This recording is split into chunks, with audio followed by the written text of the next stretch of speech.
he was pale, he was talking slow, he was able to form words with me, he was in obvious pain.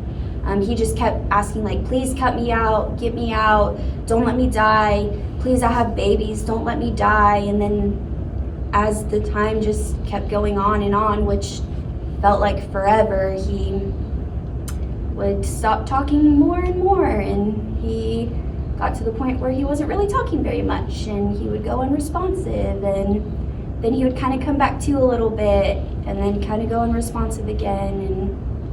And there was a lot of communication going on, and while I'm inside of the car, there was periods where he would stop responding to me, and I was like, this is it. Like, I'm stuck in a car with somebody for 40 minutes, and he was talking to me when I first got in, and I'm watching him die, and there is nothing I can do about it. Like, I've done everything I possibly can, and he's going to die in front of me. And I felt helpless, and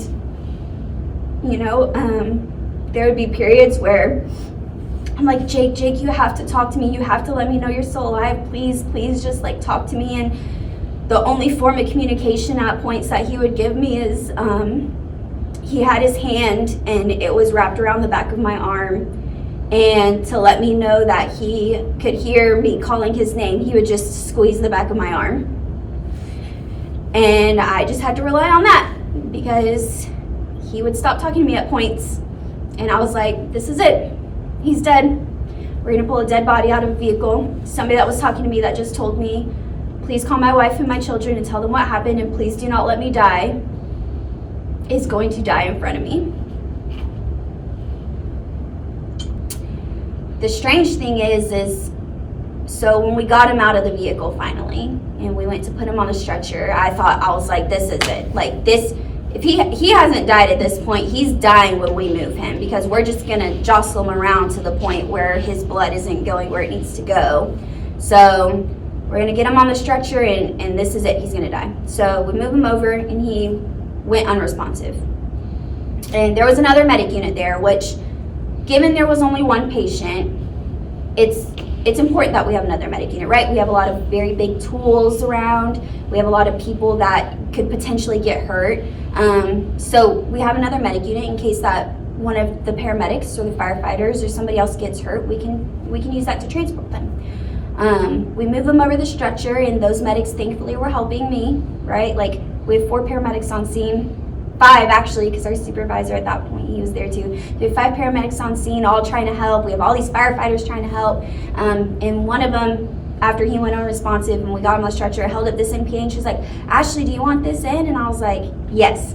And so an NPA kind of goes in your nose, and it's not comfortable, but it goes deep back into your nose, and it kind of opens up your airway in the back. That way we can start bagging you and giving you oxygen and breathing for you, essentially. And she put that in, and he woke up, and he did not like that. And he took it and he pulled it out and threw it on the ground. And we got him in the back of the ambulance and started transporting him, and he stayed awake the entire transport, the whole time. He even made a joke on the way to the hospital, which I thought was so weird. Like, you have a pole in your chest, sir, your blood pressure is bad over bad, and you're joking on the way to the hospital. Like, he had a good attitude about it, surprisingly. We told him we were going to cut his boots off, and he was like, no, don't cut my boots. And we were like, well, we have to take your clothes off to make sure you're not hurt anywhere else. And he was like, no, just pull them off. So my student, she grabbed his boots and was trying to pull it off, and he was like, you have to press my big toe and twist it to the left and then pull it up. And I'm like, how is he even talking right now? We're transporting him with this pole in his body, and he's talking about, you have to twist my boot and press my left toe to pull it off. Like, what is happening? The fact that he can keep somewhat of a good attitude on the way to the hospital, and he was able to call 911. His life has something planned for him along the road. Wasn't ready to let him go yet. Wasn't ready. a lot of EMS personnel, and we have kids and we have families, and we try not to emotionally connect on these calls, but sometimes you can't help it, and it's difficult because his kids were very young. I remember him telling me that he had 2 very young girls, and if he was to die, those kids are gonna live without their father the rest of their lives. It's a lot of pressure. When he first told me that, that set the tone of the call. When I first made contact with him, when I first talked to him, it set the tone of the entire call. I felt pressure. I can't let this human being die. He has 2 children that rely on him. I can't imagine my kids living without me. So when we went into the when we went into the ER room, I saw all the looks on the nurses' faces that were waiting, and they were because I don't think they believed us. But we walked in, just pole sticking straight out, and all the nurses were and then the ER doctor walks down the hallway, and he has his hands in his pocket. We call him the surfer doctor because he looks like he is from California, and he's got this curly hair, and it just when he walks it flows, and he's walking down the hallway all cool, and he's got his hands in his pockets, and he sees us coming. He just instant change in his face, holy crap. And he walked into the room, and he's just pacing, and I was he's got a pneumo. I said, he's complaining of shortness of breath. He has a pneumo. And I went into my truck, and I got my pneumo kit, and I brought it inside, and I handed it to the doctor, and I was he has a pneumo. We have to fix this. And the way that we fix that is we stick a needle in your chest. We have a long needle. It's about this long. It's, I guess, big in diameter. It's a 14 gauge needle. And when you have a lung that collapses, you have all this air built up, and it's pushing on that lung. And so we take a needle, and there's 2 places you can do it. You can do it here, 4th or 5th intercostal space, mid-axillary line, or you can do it here, mid-clavicular, 2nd to 3rd intercostal space. And you take this needle and you stick it in their chest, and they're conscious when you do it. You don't have to sedate them. You stick it in their chest, and usually you get air that comes out of it. And what that does is it kind of puts a little hole in your chest, and it allows that air that's built up, that's pushing on your heart and pushing on your lungs, to release. And then they can breathe better. And so I handed this kit to the doctor, and I was he has a pneumo. And he opened it, and he looked at it, and I was he's complaining of shortness of breath. And I listened to his breath sounds, and he has no breath sounds on the left side. And we put it in his chest, and he could breathe. When I heard he was still alive, I was pretty skeptical. I was he's still gonna die. He had so many exposures on that scene. He had so many organs that were exposed. He had tissue around this dirty pole that was inside of him. Who knows what?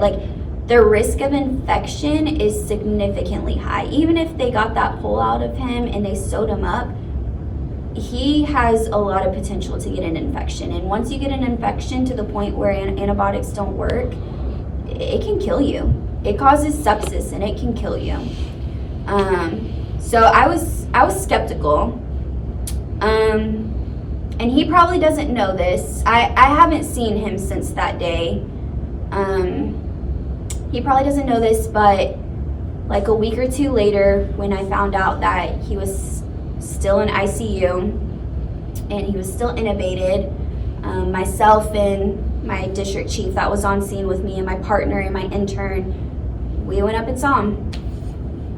And that's the only time that I have decided to go up to ICU to check on one of my patients, because I didn't think he was gonna make it out of the hospital. I walked up there, and he was still intubated, and he was lying in the bed, and I stood next to him, and I grabbed his hand, and I tried to squeeze his hand a little bit, and I looked at his vital signs, and I was holy crap, his vital signs are somewhat okay. And I said his name to see if it would get anything out of him, and I kind of talked to his nurse a little bit, and I was has his family been able to come and see him? Because mind you, at this point too, we're starting to get into COVID times, so they're limiting the amount of people that can go in the hospital and stuff. And I I was like, has his family been able to see him? I mean, anything? Has he been waking up? Like, that's the other thing. Is he just laying there brain dead? Is he vegetable? Like, what's his status? And yeah, they said that he was starting to have periods where he would wake up and they were trying to get him off the sedation. And I kind of stood there and like looked at him, and I was like, all right. And then I was on the truck that day, so I couldn't stay very long, and I went back down to the truck and I got in the ambulance and I went in service and kept running more calls.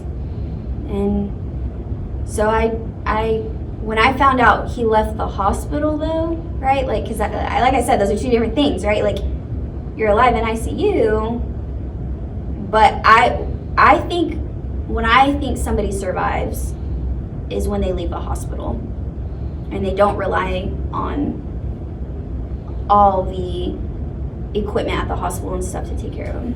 So when I found out he had left and he was going back to work, I was amazed. I was amazed he could walk. I was amazed. I didn't believe it. I probably still won't believe it until I see him or anything. Like, it's still mind-boggling for me. It's hard to believe. I think the thing that stays with me the most is the connection that I made with him on my end. I'm the type of paramedic, I don't connect with people. Not like that, not emotionally. I try to keep my emotions out of calls.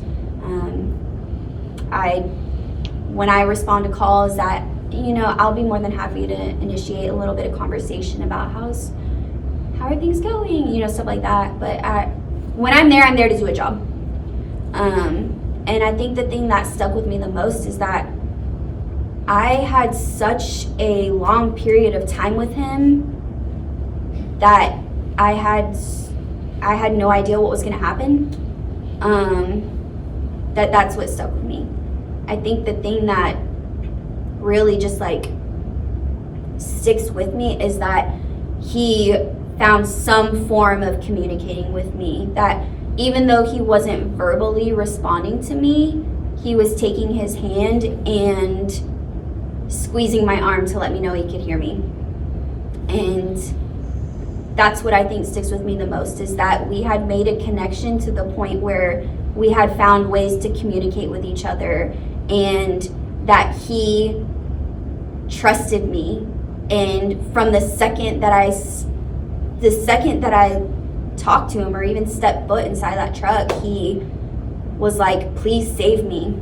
And that's what I think I remember the most, is like, that sticks with me the most, is he put so much trust in me and so much trust in my team that it took a lot of teamwork. And I'm lucky that I have such amazing fire departments, and I had an amazing partner and an amazing district chief that we were all able to ultimately we were able to do what he requested and save him. It's a miracle. I never pictured my career going this way. I never thought I was gonna make one of those calls that you see on Grey's Anatomy or on, these shows that they put up to represent what paramedics and firefighters and dispatchers do. When I would watch all those shows, I was always like, oh, that never happens. Never happens. And then I make this and I'm like, holy crap, it happens. Never thought I would do that. Nope. Thought he was gonna die. And he proved me wrong.